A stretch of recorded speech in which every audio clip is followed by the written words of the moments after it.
Olá, amigas, amigos, amigues, sejam bem-vindos a mais um podcast Marretas. Eu estou aqui mais uma vez em boa companhia com o Rodrigo Bueno. Tudo bem, Bueno? Yes, estamos aí. Estamos aí, bem, tudo Mal? junto, tudo bem, tudo ótimo. Beleza. E hoje a gente vai falar sobre o quê? Hoje nós vamos falar sobre a reforma do ensino médio. Não é possível. A gente vai falar sobre a reforma do ensino médio. Vamos falar sobre isso. Muito bom, muito bom. Que está aí todo mundo discutindo sobre a revogação ou não, né? Vamos ter que falar sobre isso um pouquinho, não é verdade? Muito bem, estamos aqui para isso. E além disso temos uma marreta. Uma marretinha, na verdade. Marreta é você, né, Bueno? Somos nós. Somos nós. Temos uma marretinha. Somos nós, todos nós. Isso. Marretinha, dá um salve aí pra galera. Bom dia, boa tarde, boa noite. Sejam bem-vindos.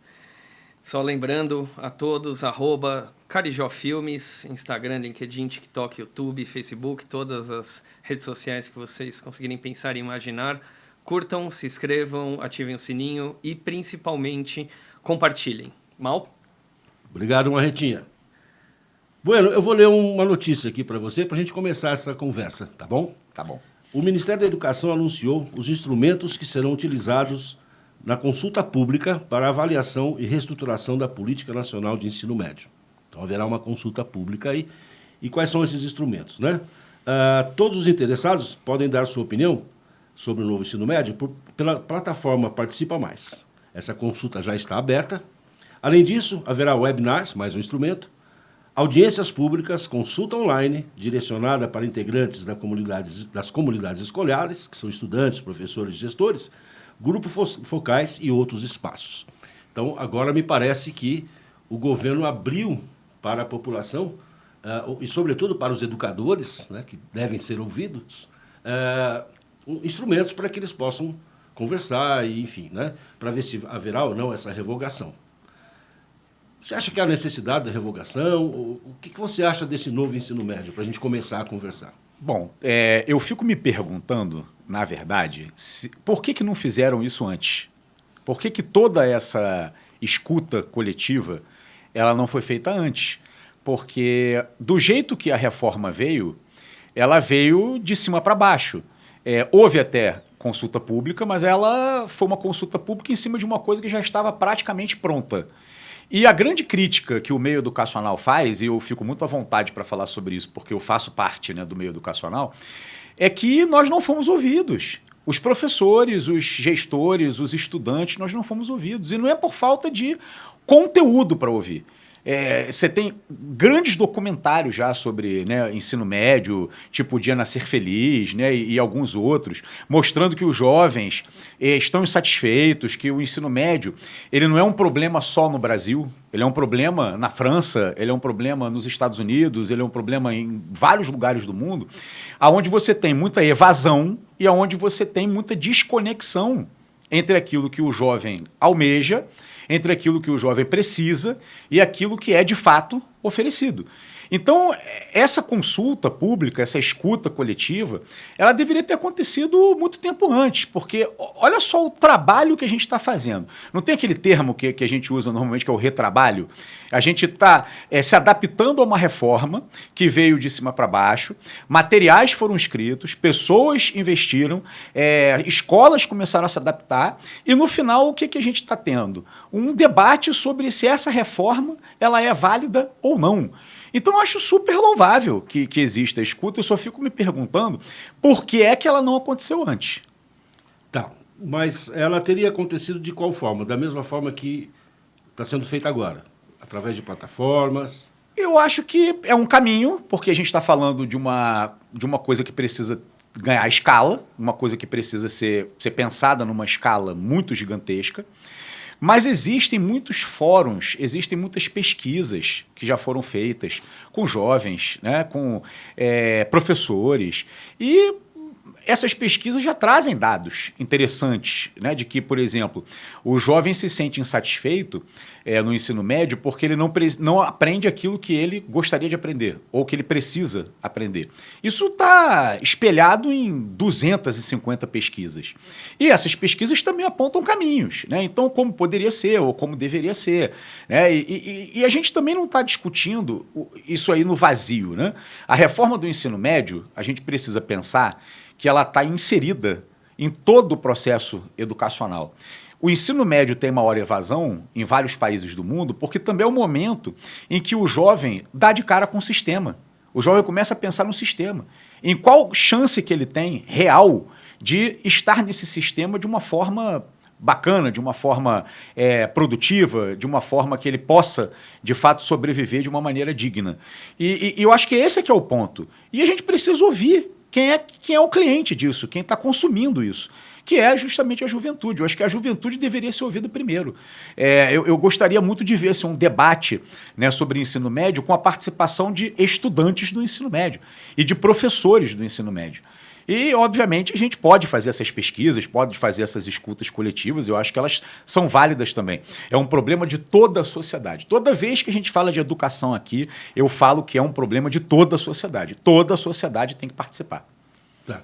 Mas, Bueno, deixa eu fazer uma colocação aqui. Eu sou autor de material didático e nós ficamos durante 6 meses, antes de escrever o material didático para o novo ensino médio, ficamos um grupo de autores das diversas áreas estudando essas novas colocações do MEC e a nós parecia assim uma coisa muito, muito boa, um avanço muito bom.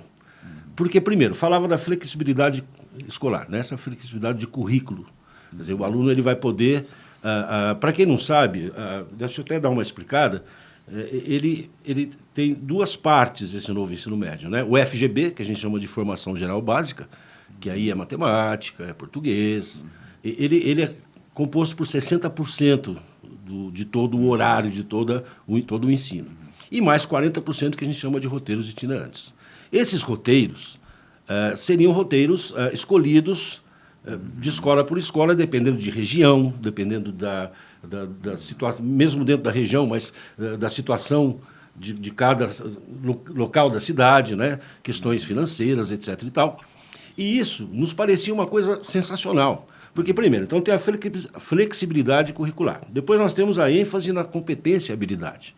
Era a ideia, né? Aí a gente lembra daquela pirâmide que nós conversamos no primeiro momento, né? De quanto mais você participa de uma aula, mais você aprende, e quanto mais você ouve uma aula, menos você aprende. Sim, a pirâmide de Glasser. Que isso, né? William Glasser, né? Isso. E essa pirâmide, ela está muito bem estudada nesse novo ensino médio, muito bem colocada, porque faz com que o aluno deixe de ser apenas um passivo, né? um estudante passivo, e comece a agir, comece a participar, formar grupos. Então, a gente fala sobre isso na ênfase nessas competências e habilidades. O aluno faz projetos. Então, em princípio, parecia uma coisa muito bacana. Tinha uma outra coisa também, que era a possibilidade de integração com o ensino médio, com o ensino técnico. Né?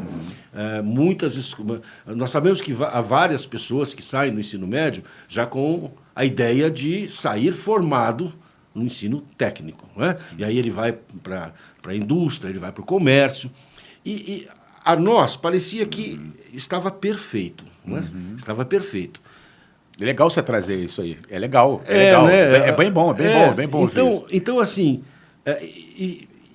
não houve essa conversa pública, mas houve, por outro lado, um estudo muito grande. O próprio MEC estudou os anseios dos alunos, os anseios da sociedade, e tentou fazer. Eu estou aqui tentando causar uma polêmica com você. Primeiro, eu quero proteger esse novo ensino médio. É isso aí, mas aqui é o Marretas, aqui é o lugar da polêmica. Aqui é para isso, né? Aqui é o lugar da polêmica. Exatamente. E aí, quando começou a ser praticado, muita coisa aconteceu. Né? As diferenças apareceram.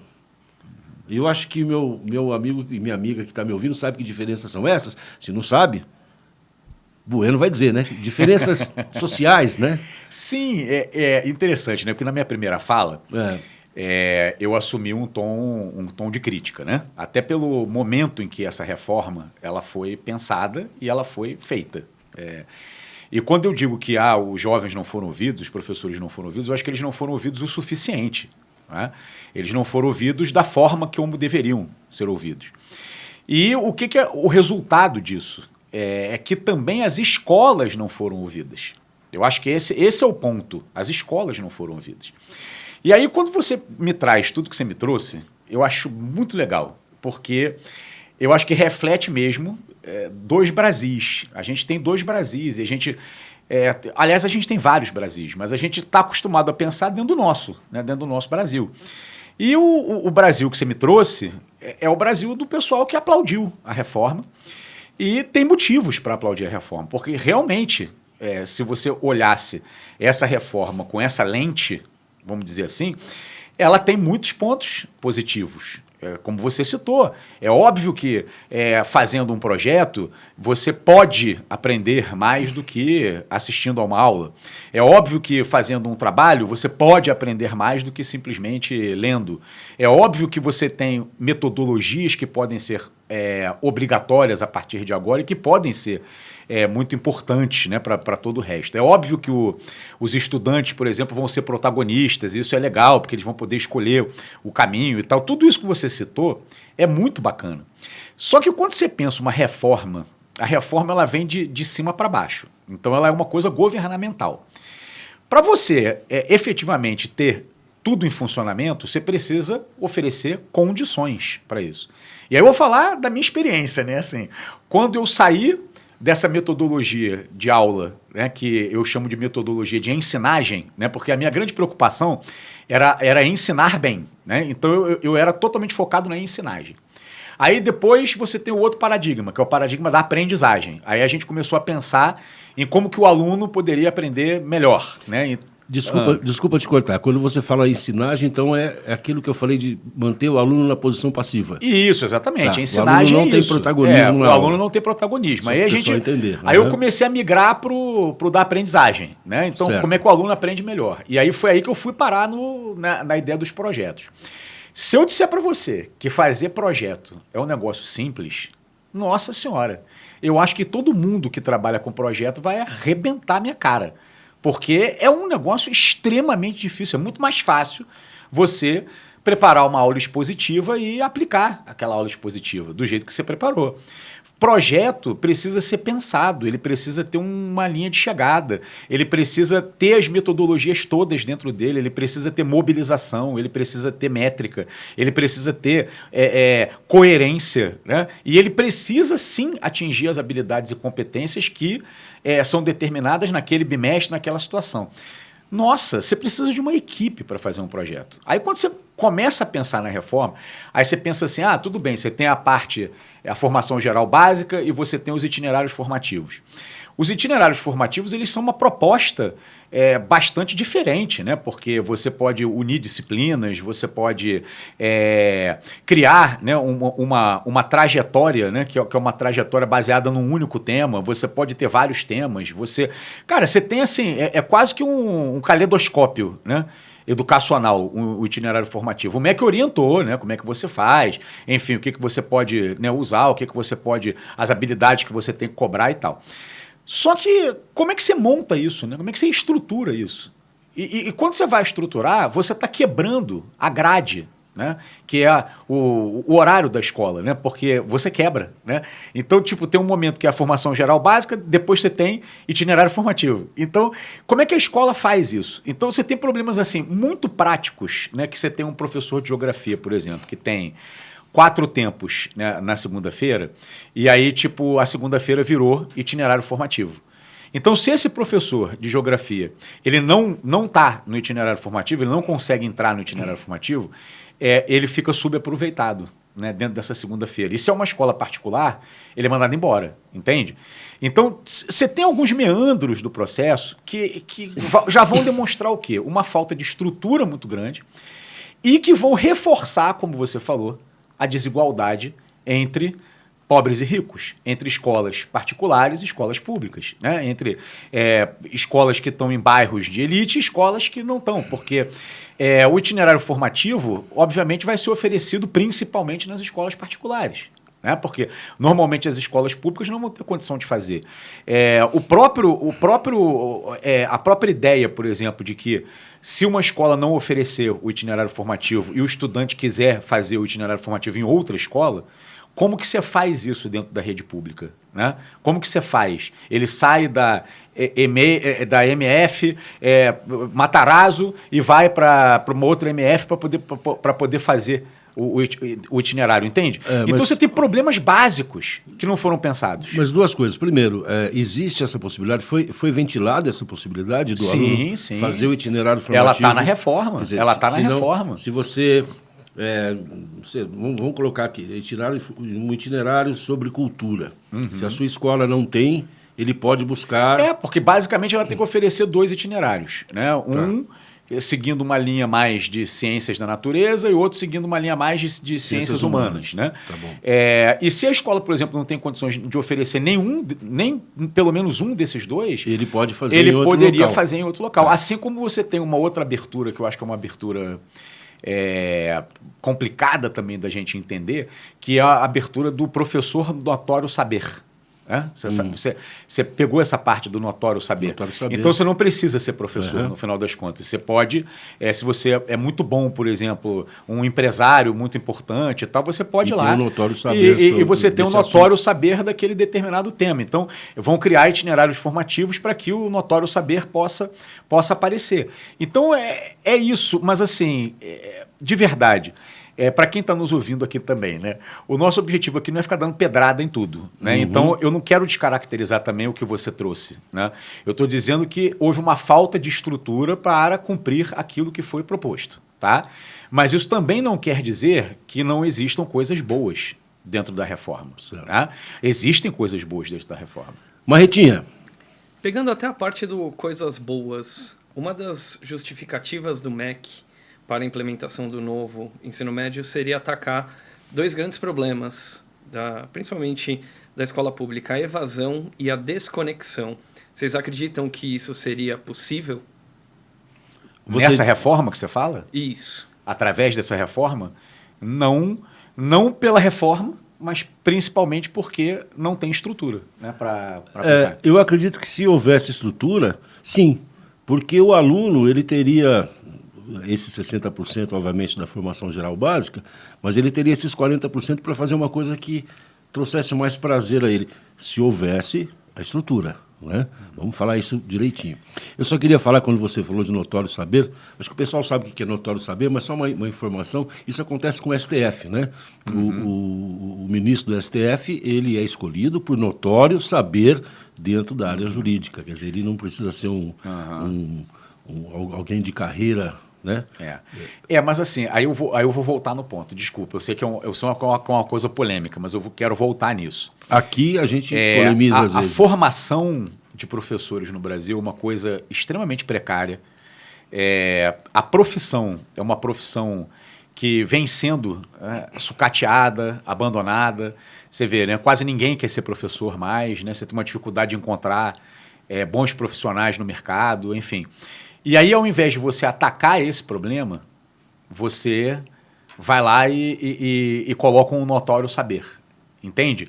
Então, eu como professor, eu fiquei um pouco ofendido com essa história do notório saber, porque, assim, para mim, ser professor é tão importante quanto ser médico, por exemplo, porque o professor e o médico lidam com a vida das pessoas. Você confiaria numa pessoa para fazer uma cirurgia em você, sendo que ela é um notório saber? Ela, né, operou pessoas por conta própria, enfim, tipo, ela teve uma formação que a gente nem sabe qual que é, né? Mas provou que sabe, né? Mas ela provou que sabe, enfim. E aí ela vai fazer essa cirurgia em você. Então, eu acho que a gente precisa tratar as coisas dessa forma, né? Mas assim, mais uma vez, não estou dizendo que não há pontos positivos. Existem pontos positivos.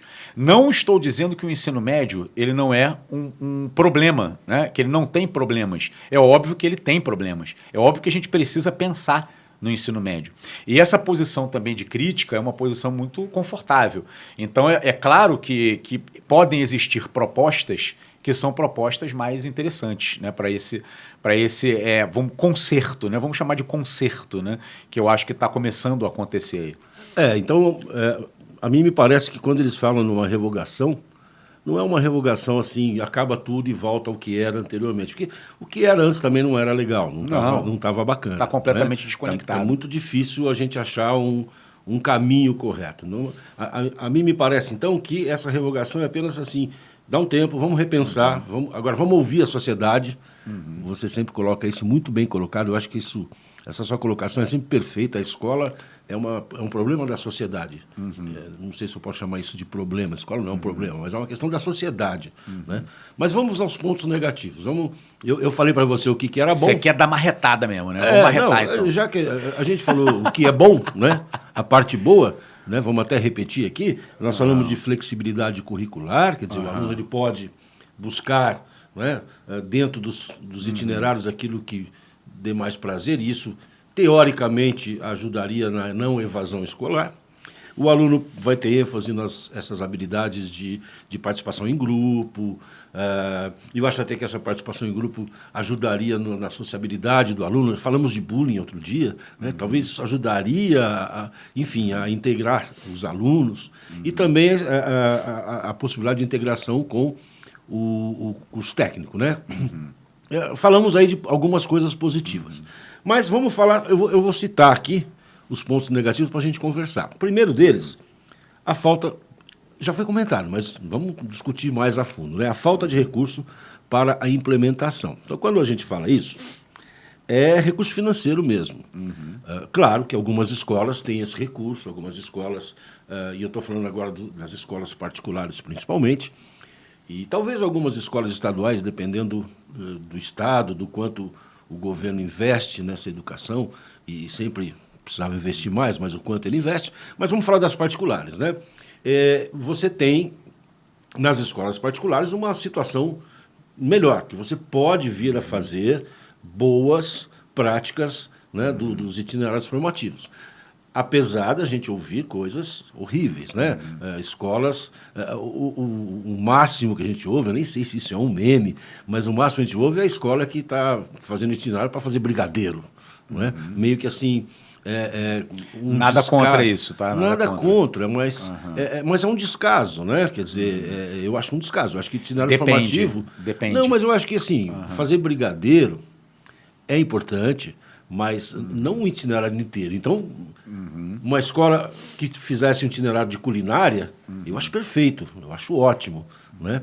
Mas vamos pensar um pouco melhor nas coisas que então, vão ser eu estou pensando na parte prática dessa escola. Na parte prática. Tem que fazer um itinerário, hein? Vamos fazer esse itinerário aí. Tem que fazer agora. Então, quem vai fazer esse itinerário? O professor não sabe, o outro também não sabe. Aí o cara fala, eu sei chama fazer a tia do brigadeiro. Então, bota lá e faz, entendeu? Tio do brigadeiro, bota lá, vamos fazer um itinerário do brigadeiro. Que aí se bater a fiscalização aqui, porque tem muita fiscalização em escola pública, né? Então toda hora bate, aí tem prova que você tem que fazer, você tem que provar que você deu aquele conteúdo, que o estudante aprendeu, você tem que fazer relatório, você tem que fazer um monte de coisa. Aí, bota lá, né? A gente aprendeu a fazer brigadeiro, entende? E aí isso me pescou num ponto que eu não sei nem se a gente ia falar exatamente agora, mas enfim, a substituição, sabe, de alguns conteúdos por coisas que, cara, sinceramente não tem nada a ver. É um enxugamento, sabe? Você acaba que na prática a proposta ela tem o objetivo de melhorar, de aprimorar a coisa, mas na prática você percebe um enxugamento, sabe? Vai começando a acontecer um enxugamento, porque você não tem condições de fazer, né? E por que o recurso é só financeiro e aonde que esse recurso financeiro ele poderia entrar, né? Porque para mim ele não é só um recurso financeiro que falta. Para mim é um recurso humano, porque para você fazer projeto você precisa ter formação de professores. Para você montar um itinerário você precisa ter formação de professores. Esse é um outro ponto negativo que eu deixei aqui listado. Show, então manda ver ele aí, né? manda ver. Não, mas vamos voltar para a escola particular que eu estava dizendo, né? Então, salvas algumas aberrações, a escola particular, sim, tem condições de fazer alguns itinerários que sejam interessantes e tudo mais. Algumas escolas aproveitaram para colocar filosofia e sociologia, né? Vamos lá, sociologia e filosofia, que foram retirados da formação geral básica. Eu até gostaria depois de comentar um pouco sobre isso também, né? Que eu acho que é um ponto extremamente negativo dessa reforma. Mas vamos conversar sobre isso daqui um pouco. Então, as escolas, particulares, elas conseguem. Agora, a escola, quando é pública, ela tem muita dificuldade, não é, de oferecer esses itinerários. Até porque, aí nós vamos cair nesse segundo ponto negativo, que é a precarização da carreira docente. O professor, primeiro que ele não se sente entusiasmado para isso, pelo que ganha. Nós somos professores, a gente tem que estar sempre apoiando a nossa turma, né? Sempre. Sempre. E ainda que não fôssemos, né? Acho que o professor sempre tem que ter nosso respeito né? Sempre. E apoio. Mas nós somos professores, nós sabemos que o professor ele precisa ganhar, ele precisa se sentir, sabe, bem para fazer alguma coisa nova. Então você imagina um professor como vocês de geografia, né? Que passou a sua carreira toda, 20 anos, 25 anos, está aí há 25 anos trabalhando com a geografia, fazendo seus projetos, mesmo que na época não houvessem projetos antes da reforma, mas de repente ele se vê na obrigação de se tornar um professor de itinerário formativo que fale sobre viagens, que fale sobre alguma outra coisa cuja aula ele nunca preparou. Ele vai precisar de um tempo muito grande para preparar essa aula. Só que esse cara, ou essa professora, eu estou aqui falando professor, mas essa professora também, tem que dar 40 aulas por semana para sobreviver. Não é? Aí a pessoa tem que dar 40 aulas para sobreviver e, além disso, tem que criar um novo curso. Esse é um problema muito sério, né? Sim. Quero a sua opinião. Que é a parte prática da coisa. Como eu disse antes, não é fácil fazer. Você precisa de tempo, você precisa de experiência e você precisa de criatividade, você precisa de know-how, você saber como fazer. Né? E muitas vezes, como você não tem tempo, sai um negócio torto. Né? Nada contra o brigadeiro, porque você poderia fazer um brigadeiro sensacional e ensinar química, e ensinar matemática, e ensinar uma série de coisas ali e fazer um itinerário inteiro do brigadeiro. Nada contra. Economia doméstica. Economia doméstica, você poderia fazer isso. Só que para esses conteúdos todos fazerem sentido dentro de um projeto, você precisa ter experiência para fazer o projeto. Vamos ficar aqui só um pouquinho, vamos falar da economia doméstica. Marretinha, o que você quis dizer com economia doméstica no brigadeiro para o pessoal entender melhor? Eu posso até já fazer um gancho pensando num dos pontos que é o empreendedorismo, que também vai era ser, isso que eu queria. Que também vai ser bem presente na reforma. Você ensina dentro da sala de aula a fazer um orçamento, quanto você tem para gastar, quanto você vai comprar de achocolatado, quanto você vai comprar de leite condensado. Você pode ensinar, por exemplo, o valor que está sendo gasto proporcionalmente com gás de cozinha ou eletricidade. A matemática está aí também, então, né? Exatamente. Era o que a gente estava trazendo. Tem mais, Marretinha? Não, mas eu queria só fazer um adendo anterior que eu acho que é bem pertinente.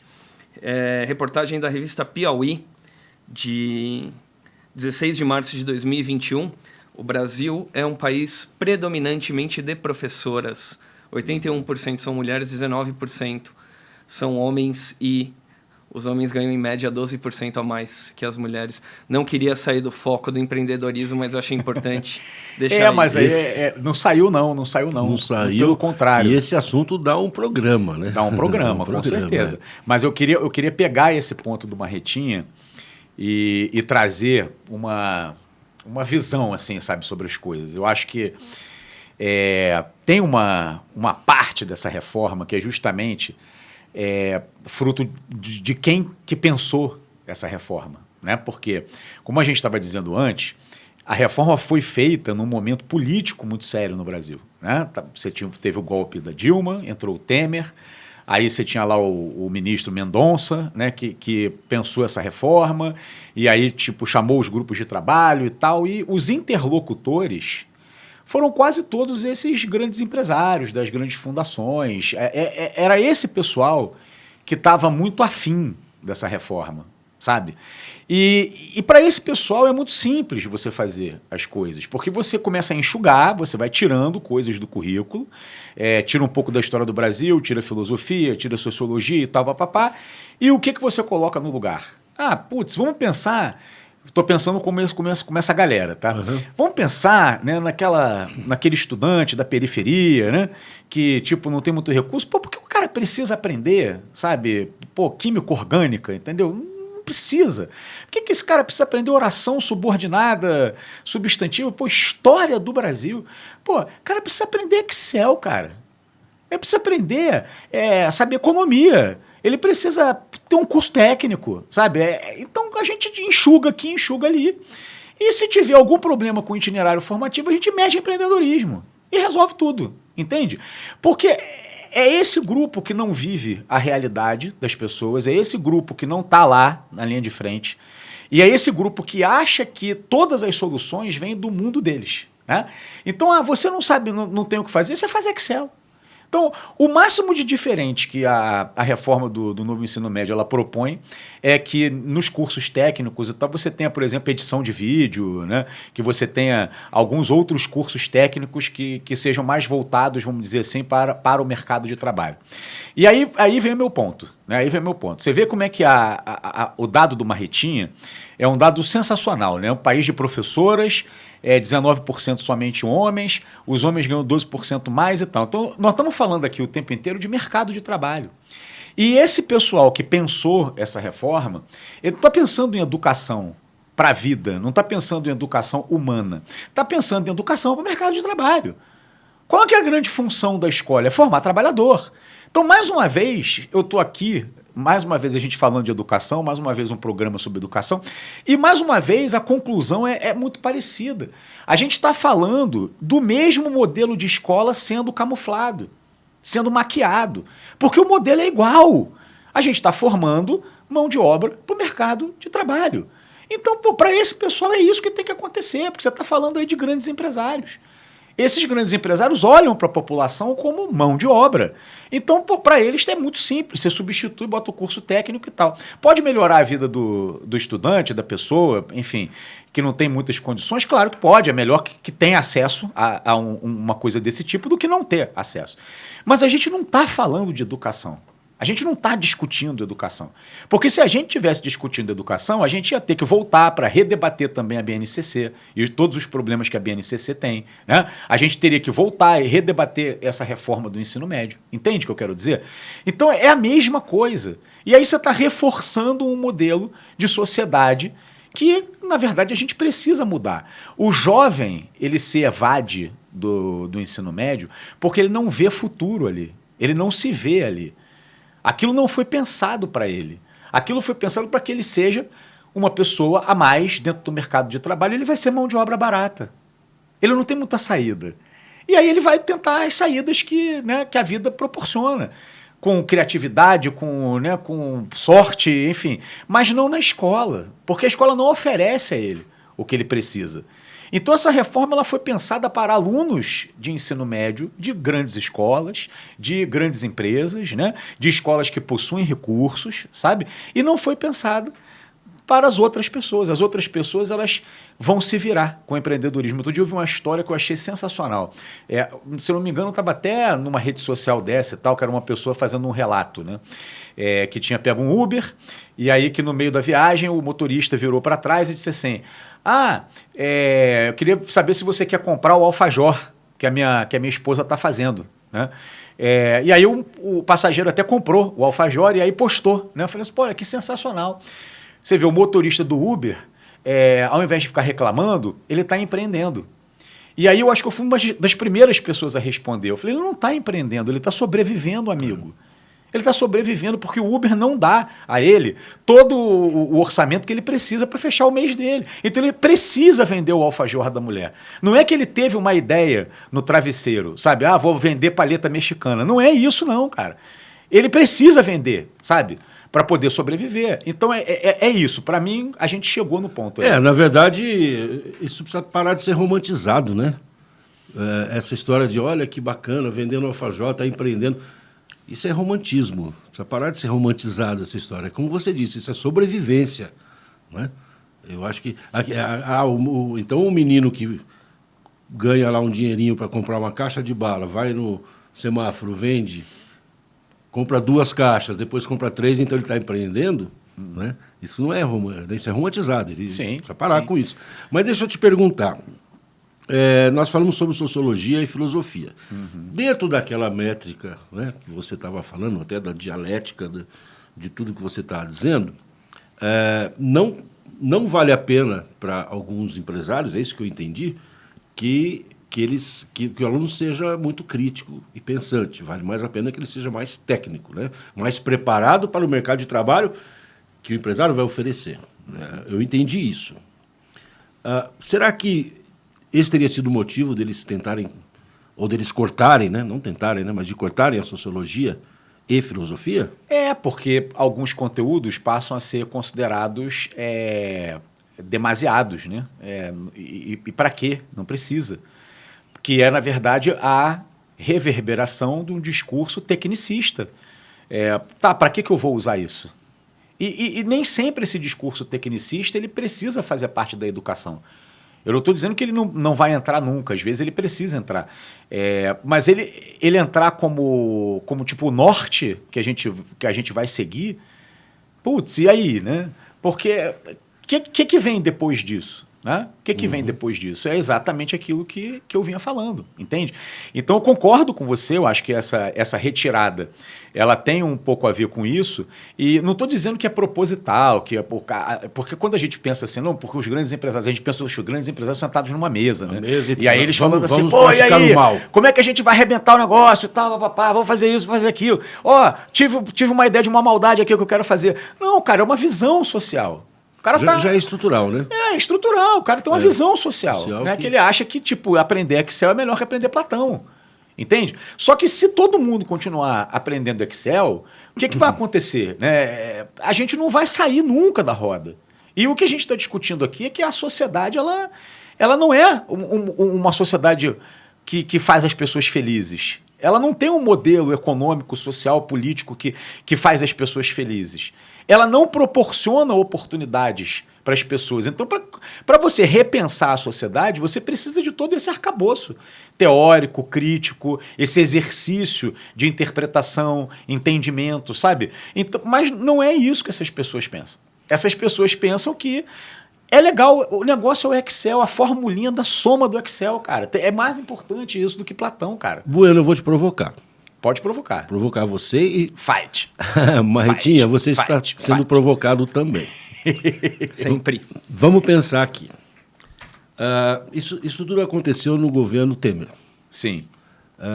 Não seria uma coincidência ou não seria uma coincidência que o governo Temer também tratou de praticamente acabar com os sindicatos. Existe alguma...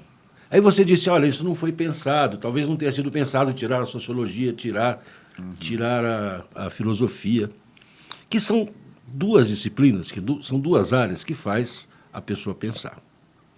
Será que realmente não foi pensado, de caso pensado, vamos tirar a sociologia, esse povo não pode mais pensar, e vamos tirar os sindicatos? Não sei, Mal, de verdade. Eu acho um pouco... Desculpa te cortar, eu estou sendo bem radical agora, mas é para te provocar mesmo. Mas eu acho que enfim, é um pouco a superfície disso, né? É um pouco a superfície que a gente tá discutindo.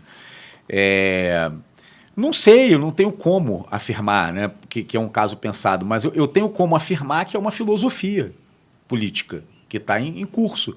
Existe uma filosofia política em curso. Né? A gente está falando de um país que tem milhões de habitantes, que é um país que tem uma desigualdade que é uma das maiores do mundo, que tem uma concentração fundiária que é uma das maiores do mundo. E aí, quando você pensa que esse país resolveu, em algum momento da história, massificar a educação, é óbvio que algumas escolhas precisam ser feitas. E essas escolhas serão feitas pelas pessoas que estão na posição de decisão, né? Na posição de comando, pelo Poder Executivo, enfim, os ministérios, enfim, essas pessoas que ocupam esses cargos. Então, quando a gente pensa nisso, você tem uma filosofia que está ali sendo implantada, sabe? E ninguém governa sem... esses grandes grupos, essas grandes empresas, esses grandes empresários, ninguém governa, ninguém é eleito sem essas pessoas. E essas pessoas têm os seus interesses. Então, quando a gente pensa que alguma coisa está sendo sucateada de um lado, é porque alguém está tentando vender alguma outra coisa do outro. Entende? Então, se você está fazendo uma reforma, e eu não estou com nenhuma teoria da conspiração aqui, mas se você está fazendo uma reforma do ensino médio, que já se sabe na ponta que ela não vai funcionar porque não tem estrutura, é fácil você começar a pensar que alguém pode oferecer essa estrutura. Alguém pode chegar e falar assim, olha, eu vou colocar aqui a minha ideia aqui e o governo vai me pagar. né, para essa ideia funcionar, sabe? Criar dificuldade para vender Exatamente, a facilidade. É isso, exatamente. Para vender a solução. Olha, eu tenho a solução aqui, eu tenho esse material aqui que eu vou vender, eu tenho essa coisa aqui que eu vou vender, sabe? Então, cara, não é difícil você pensar nisso. Que, então vamos sucatear a escola pública porque agora você tem uma fundação que oferece um ensino técnico que é maravilhoso. Essa escola pública não pode oferecer um ensino técnico, mas tem aquela fundação que pode oferecer. Então, isso eu acho que é de caso pensado.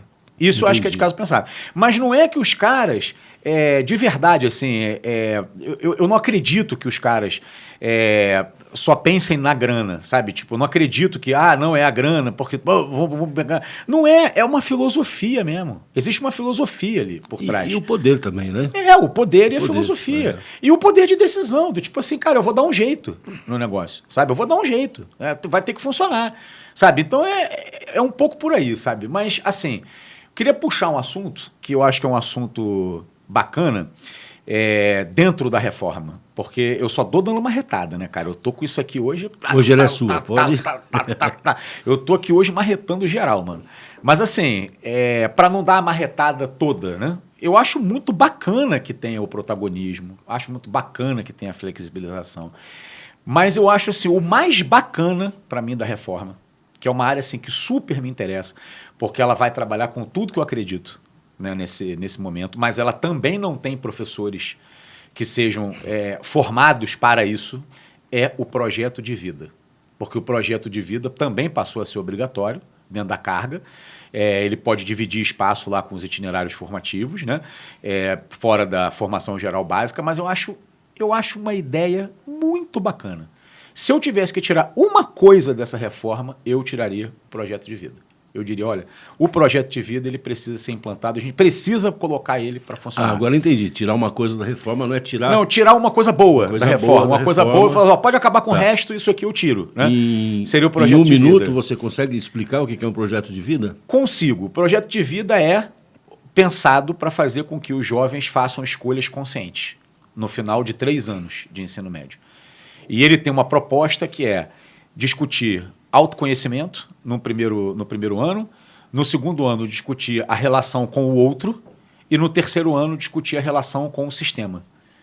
E dando elementos para isso, sabe? E aí no final espera-se, né, que a escolha da carreira do jovem, porque durante esse processo você também vai dar informações sobre as carreiras, enfim, sobre as possibilidades do mercado de trabalho, contexto socioeconômico de cada pessoa e tal. E aí no final espera-se que o jovem faça uma escolha mais consciente do que ele quer fazer para o resto da sua vida. Então, essa parte eu acho muito boa. E é muito interessante porque eu percebo que ele sai do micro para o macro, né? Quer dizer, ele começa no autoconhecimento. Primeiro ele vai conhecer-se a si próprio. Depois ele vai começar a ter relacionamento com os colegas, com os próximos ali. Para só depois, aí no terceiro ano, como você disse, né? Ele vai ter um relacionamento com o mundo, né? Sim, eu estava fazendo um trabalho outro dia na escola, com jovens do primeiro ano, e aí surgiu a ideia da vocação. Olha só que coisa interessante, a ideia da vocação. O que é vocação? E aí, tipo, eu brinquei com eles, parece que bate um raio na cabeça da pessoa e Deus diz para ela que ela vai ser médica. E se ela não for médica, ela está contrariando uma determinação divina. E aí eu comecei a discutir isso com eles. E aí eles começaram, mas eu acredito que a pessoa tem habilidade, Então, qual que é a sua habilidade? Qual que é? Qual que você acha que é a sua habilidade? Você já testou outras habilidades? Você se conhece? Entende? E aí eu puxei, né, era uma aula de projeto de vida, eu puxei essa história do autoconhecimento a partir de uma discussão que surgiu na sala de aula.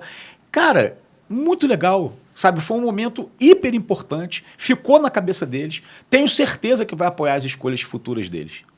Sabe o que eu acho bacana? Esse papo nosso aqui, Marretinha, agora minha conversa é com você. Acho muito bacana quando, Marretinha, quando você, Bueno, traz esses seus relatos de experiência, de escola, de vida, que eu acho que a gente aprende. E também as pessoas que estão nos ouvindo, você as pessoas também, que estão assistindo, né? A gente aprende muito com você, né? Eu acho isso muito bacana. Todos aprendemos com todos. Aliás, um dos motes desse programa é que nós primeiro aprendamos para depois tentar discutir aqui, né? Exatamente. A gente se informa para debater. E esse... 95% do aprendizado. Procurem a pirâmide de Glasser, vocês vão entender. 95%. E esse programa, ele nos traz uma satisfação muito grande, porque a gente tem esse aprendizado, a gente vai aprendendo e vai conversando e vai discutindo.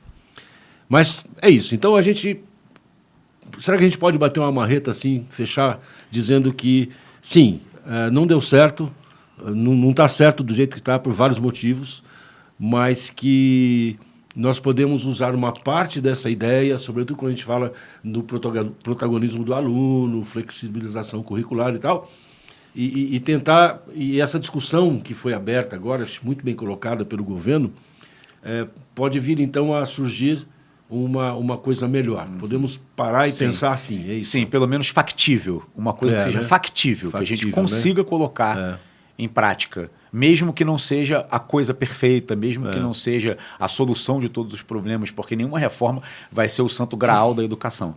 Mas uma coisa que seja factível e que possa ser implantada aos poucos e com cuidado, principalmente com os professores. É isso. Bueno, meu querido, muito obrigado. Valeu. Marretinha, muito obrigado. Você quer dizer alguma coisa para a gente finalizar? @CarijoFilmes na sua rede social favorita. Curta, se inscreva, ative as notificações, compartilhem. E, como sempre, foi uma satisfação inenarrável.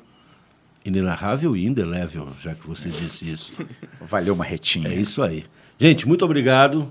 A gente vai continuar aqui, a gente vai discutir outros assuntos, vamos continuar estudando e na próxima a gente vem com mais coisas para conversar aqui com vocês, tá bom? Valeu, um grande abraço.